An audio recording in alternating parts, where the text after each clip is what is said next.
Hello, everyone. Thank you so much for watching Project Atlas again. My name is Christopher Cheatham, and my job is to talk about the problem of evil. So, when I was a kid, I used to love life. One of the main reasons that I loved life so much is because it was so simple. I mean, there was barely anything that you really had to do. I loved having built-in naps into my life, my daily life. I loved being able to run around and play. I loved allowing my imagination to just run wild. Every stick that I would pick up was a sword. I could build anything that I wanted to with a cardboard box. I could make it a castle or a spaceship. It was so much fun. But one of the things that I really think that I missed the most about being a kid was the world was black and white. I mean, everything was so simple to understand. When I looked at the world and I looked at things like good and evil, it was easy to tell the difference. I mean, think about it. When you're a kid, when you see a good person, there's a certain way a good person would look. There's a certain way that a good person would dress and act and speak. Good people were easy to pick out, and the bad people were even easier to pick out. I mean, all the bad people that we saw as kids were like dirty, they were dark and brooding and always frowning and always unhappy. And as a matter of fact, all the bad people were always trying to hurt the good people. It was so easy. And when you think about the examples that we had as children, it makes sense. Think about it. You had Batman versus the Joker. You had the X-Men versus Magneto and his Brotherhood of Mutants. You had ice cream versus Brussels sprouts, cops versus robbers. It was easy to tell. These things were simple. There was good and there was bad. Good was always light. Bad was always dark. You see, all the examples that I had as a kid that I thought were super clear, as I got older, I realized they weren't really as clear as I thought. You remember I brought up Batman and the Joker. Well, I mean, when you really look at Batman, is Batman really all that good? I mean, think about it. He dresses super dark. He pretty much dresses up in a bat suit that almost looks like the devil. He's dark, he's brooding, he doesn't get along with anyone. And the way that he handles justice is by beating people up. And then when you look at someone like the Joker, and when you look at Joker's outward appearance, it would seem like Joker should be the good guy. He's light, he's happy. I mean, he's a clown for crying out loud. He's supposed to be the positive people person. But Joker is a maniacal crazy man who's going around killing everyone. So when you go and you look at these stories, it doesn't seem like good and evil are really that easy to tell apart. What's worse is sometimes when it comes to trying to figure out who's good and who's evil, sometimes good intentions can get really mixed up with evil acts. So when we think about the X-Men, and you think about X-Men versus Magneto and the Brotherhood of Mutants, when you really look at what Magneto and the Brotherhood of Mutants are trying to do, they're really just trying to find freedom for their people. They're mutants. And when you remember the world of the X-Men, what's going on is you have all the human beings and they're oppressing all the mutants and they're trying to take away their rights. Well, Magneto and the Brotherhood of Mutants just want to give equal rights to their brother and sister mutants. The problem is they go about it in an evil way. But their goal is actually the same goal as the X-Men. They just go about it differently. And again, Magneto and the Brotherhood go about it in what we would consider to be an evil way because they go and kill people and do all sorts of crazy stuff. When I see those examples as a kid, I realize, wait a minute, the things that I thought defined good and evil in reality actually kind of muddied the picture. So I thought to myself, there's got to be some kind of example in the world of clear good and clear evil. I mean, there's got to be a group of people, there's got to be someone or something that's out there that shows me exactly what is good. Well, I'll tell you, when I started thinking about it and started trying to find it, it's a lot harder to find pure good and pure evil in the world. I mean, think about all the different types of people that we see. We see all the people on TV, all these actors and all these people that are in Hollywood, all these different directors and movie producers. Well, if you've been paying attention to the news lately, not every person that's in Hollywood is actually good. As a matter of fact, some of the stories that we hear coming out of Hollywood are downright disturbing. And it's not just actors and producers and directors, but even when I look at people that do sports, Now, people that play football and basketball, there are some stories out there of some people that are in sports, these athletes, these figures that have done some crazy things. I mean, even when I look at politics, it doesn't seem like on either side of the aisle, everyone is totally and 100% morally good. So when I started thinking and I started thinking about different groups that at least claim to be good, well, we have to look at religious groups. When you start looking at religious groups, you would think that because these groups claim to either be 100% totally good or know the answer to finding what is 100% totally good, that the religious people have to be good. Well, when I start looking at religion and these religious groups, I realize that these religious people seem to be the people that have caused some of the biggest atrocities in human history. I mean, let's just think about Christianity alone. Christianity is mostly responsible for things like slavery, for the almost eradication of all the native peoples in the Americas. I mean, Christianity alone is really responsible for some of the most egregious acts in human history. And again, that's just Christianity. When we start thinking about all these other different world religions, there have been so many different holy wars and so many different conquests that all started with religion. Where can we possibly go? What group could we join? What people out there are living in this world that are totally void of evil? The answer, when you really think about it, is simple and scary at the same time. There is nowhere that you can go to escape evil. If there are people, I guarantee to you that evil is short at hand. Whenever people are involved, wherever people congregate and live, evil is right there because people are inherently evil. I mean, think about it. Think about every atrocity that you've ever heard. Every bad thing that's happened, every murder, genocide, it all involves people. And it's not just religious people, but there are atheists that are also in this group. You see, when it comes to the reasons that people do bad things, the reasons might be different. The reasons that some people rob and steal, it might be because they need food, or it might be because they simply want to do bad things. I don't know. Even though the reasons might be different, the fact is, it's still an evil act.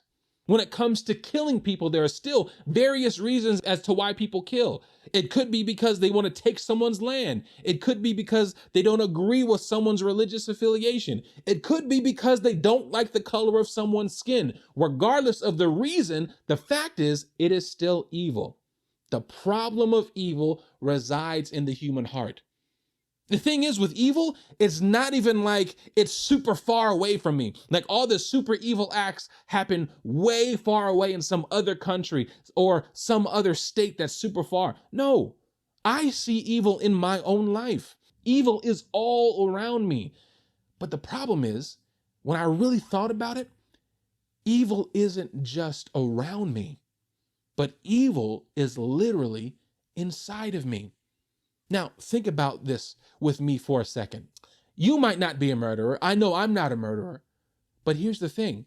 Even if you haven't murdered, I know I haven't murdered, I've still said things about people that have been deeply hurtful to those people. That is evil. And that evil came from me. I might not have stolen a bunch of money from someone. I know for me personally, I never really stole anything. But at the same time, I've still lied about things to get my way. That is still evil. I've never made fun of someone in public. I've never pointed and laughed at someone for being different from me. But I've certainly talked about people behind their backs. I've definitely gossiped about people when they weren't looking. That's still evil. And that is evil that is coming from me. So when I think about it, and I think about the entire world being evil, if everyone in the world is evil, including me, how are we supposed to fix it? There are so many answers that people have for this. There are so many different ideas that people have for fixing the problem of evil, but most of the ideas center around humanity. Here's the problem. How can humanity get rid of evil if we're all evil? It doesn't make sense. Think about it like this. If I was washing dishes, I've just eaten a gigantic meal, I had a full plate of lasagna, there was broccoli all over my plate, and I had to go and wash the dishes. And I go and take my lasagna filled, messed up plate, and I get ready to wash it. Would I then take that same plate and then pick up another plate that's just as dirty and try to wash the dirty plate? Of course not. That's absolutely ridiculous. Why would I do that? That's not doing anything. No, in order to clean my plate, I need to have something that's completely and totally clean. Not only something that's clean, but something that's designed to get rid of the dirt. So there are three things that you need to get rid of the dirt. You need like a sponge or a rag. You need soap to get rid of the scum, and you need water to rinse it all away. In order to get rid of the dirt, I have to have something that's totally different from the dirty plate. And I need something that's clean to get rid of the dirt. When it comes to getting rid of things, I need something that's opposite to get rid of it. So if I am a human being and I'm evil, and I'm looking at the world and I see all these evil human beings, why do I think that an evil human being can help another evil human being get rid of evil? It doesn't make sense. It makes about as much sense as trying to wash a dirty plate with another dirty plate. As human beings, we need something or someone that is outside of all of this. We need someone who is 100% good, that hasn't been touched by evil at all.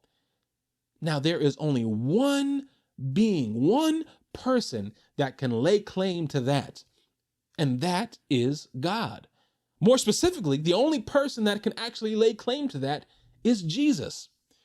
Now, I know what you're thinking, because we just talked about religion earlier, and didn't I say earlier that religion seems to cause so many different evils in the world? Here's the thing about all religions. All religions contain people. And when people get involved, selfish motive can be injected into what that religion teaches, and it actually totally changes what should have been taught.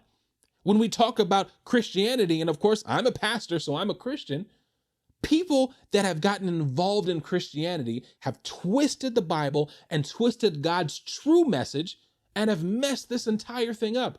I mean, if you can imagine, there were literally people that used the Bible, that used scripture to try to show that slavery was legal. When you read the Bible, there's no way that it says that, and there's no way that a true loving God would ever accept that. The problem is people twist God's message to fit whatever selfish desire that they have. And this is something that's literally been happening since the beginning of time. When you read the Bible and you look at what the Bible talks about when it comes to the beginning of time, it talks about this story of Adam and Eve. And when you look at Adam and Eve in the book of Genesis and you read chapter 3, the story is told about how they fell away from God, about how they sinned. This story is very popular. It's a story that almost everyone knows. It's the story of Adam and Eve eating that infamous fruit from the tree of the knowledge of good and evil. But you see, God didn't kick them out of the garden because they ate some fruit. When you read Genesis chapter 3, verses 4 and 5, it actually gives the reason as to why Adam and Eve ate the fruit. This is what it says. But the serpent said to the woman, "You will not surely die, for God knows that when you eat of it, your eyes will be opened, and you will be like God, knowing good and evil." The reason that Adam and Eve wanted to eat the fruit in the garden, it wasn't just because they were hungry. It was because they wanted to be just like God. They wanted to remove God and take his place so they could rule their own lives. Now, when they did that, that was the first sin. It was the first act of selfishness. Now, here's the thing that we have to understand about sin and about evil. Every evil act that you could possibly think of is selfish. Each and every evil act. When you kill someone, you're killing that person, you're taking that person away because you don't want to see them anymore.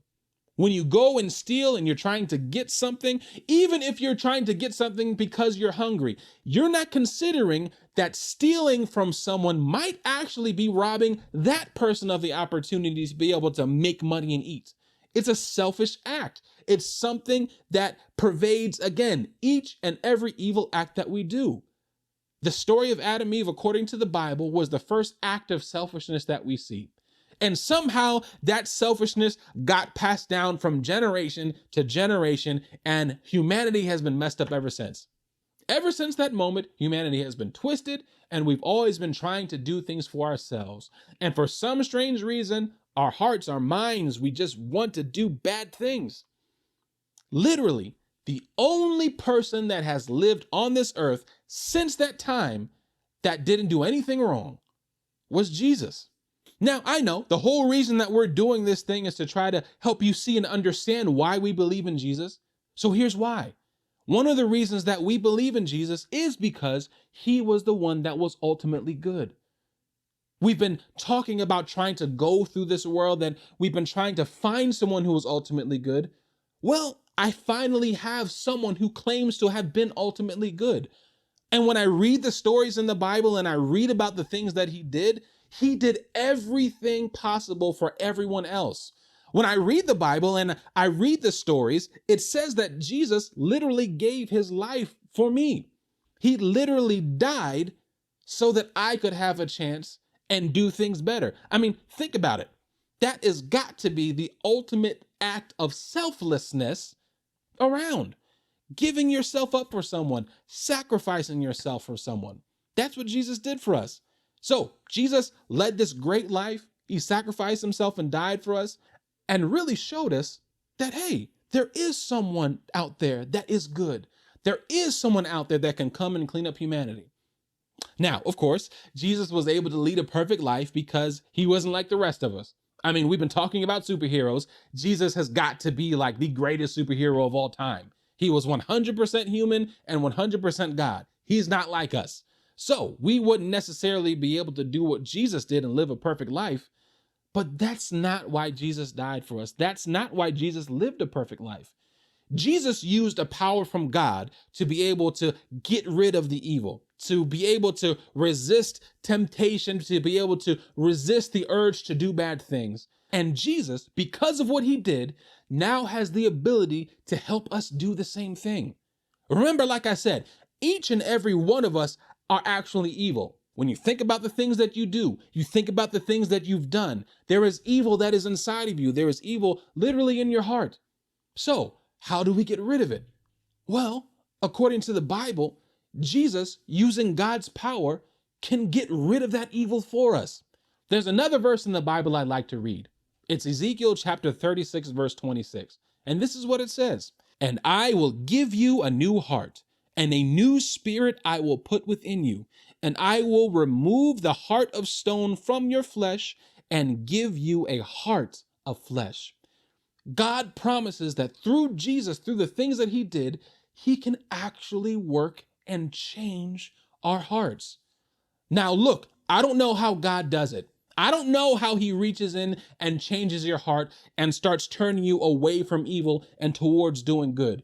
But I know that he promises that he will do it. Listen, all of us want to be good. All of us want to do good things. God promises to help us do that. If you want to be able to go and start helping people out in the community, you can do it with God's help. If you want to start being nicer to your neighbors, you can do it with God's help. If you're trying to figure out a way to get along with your family, to be nicer to your spouse or to your siblings or to your cousins, you can do it with God's help. He promises that through Jesus, you can do these things. It's because of what Jesus has done that we can start to live a new life right now. I mean, here, think about it like this. If you want to go out and you want to show other people how to be good, you know you can't do it by yourself. And let's say that Jesus is real and Jesus changes your heart and helps you to be more good than evil. Well, if Jesus actually changed your heart and made you good instead of evil, wouldn't you want to tell someone else? Wouldn't you want to give someone else the answer? Could you imagine an entire world that is now without evil, that is without any pain, without any sorrow, without any suffering, without people actually trying to go out and hurt other people? This is why we as Christians do what we do. We feel like we do have the answer to evil, and that answer is Jesus. There's another verse I'd like to read to you. It comes from the book of Romans. And the guy who wrote Romans, the Apostle Paul, says this, and this is Romans chapter 5, verse 19. For as by one man's disobedience, that's Adam's disobedience, The many were made sinners. So by the one man's obedience, that being Jesus, the many were made righteous. It's because Jesus lived this perfect life. It's because Jesus was able to live a life of ultimate good that we can now live a life of ultimate good today. Now, here's the thing, and this is important to understand. This is not something that we think Jesus forces on you. If you don't want to have anything to do with Jesus, if you don't want to have anything to do with God, you don't have to. But just realize that the gift is there if you want it. The power is available to you if you'd like to have it. If you're trying to figure out how to be a better person, if you're trying to figure out how to be good because you realize there's too much evil in the world and there's too much evil inside of you, why not pick Jesus? Now, I know that there are some weird people that are out there that say some strange things about Jesus, and maybe those things have turned you off to even listening to what someone has to say about him. But here's the question I have for you. If Jesus is real, and if there is a possibility that this whole Jesus thing can really get rid of evil, why not try it? Why not give Jesus a shot? If it doesn't work out, if for some reason Jesus doesn't help you be a better person, okay, I understand, leave it alone. But if following Jesus does work, if following Jesus does help you eradicate the evil that's within your own heart, why not try it and show it to someone else? The reason that we're talking about this is because we want to show you that there is an answer to the human problem. There is an answer to this problem of evil, and that answer is Jesus. So why not try him today? Try it out. Try Jesus out. I guarantee that if you try Jesus out, if you start following the things that he says, and you start trying to live a good life with his power, you will be successful. Well, it's been nice talking to you. Thank you so much for watching this video. I hope that you're continuing to watch the rest of the videos here. And please, if you like what you see, share this with everyone that you can. Thank you so much for joining us at Project Atlas.